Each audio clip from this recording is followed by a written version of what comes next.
रहिता चतुर सता नंद मंत्र पढ़ावती है पुरहित चतुर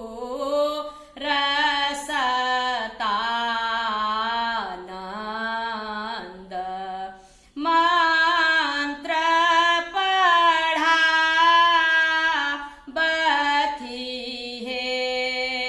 मातृका पूजती रानी परम सुख पावती है मातृका पूजती रानी परम सुख पावती है सुरभि के गोबर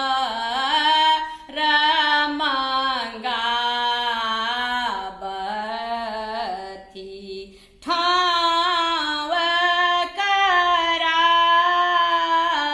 करावती है सुरभि के गोबर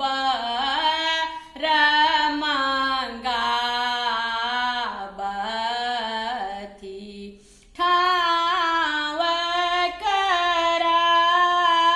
करावती है पूजी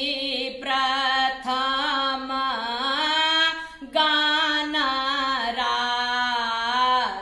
राजहि कलश धरावती है पूजी प्रथम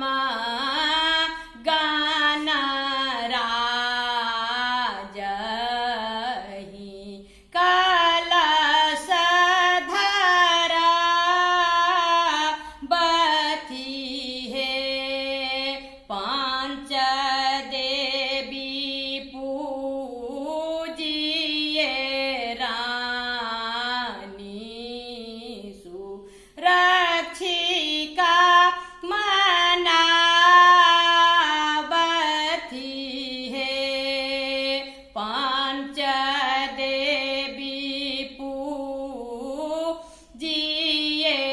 रानी सुरक्षिका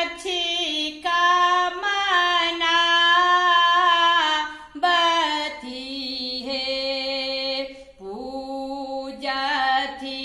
निज कुल देवी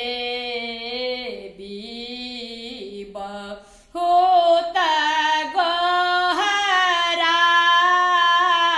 गहरावती है पूजती निज कुल देवी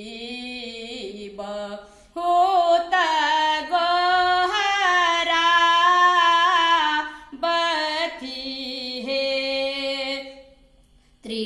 त्रियागन मंगल गावती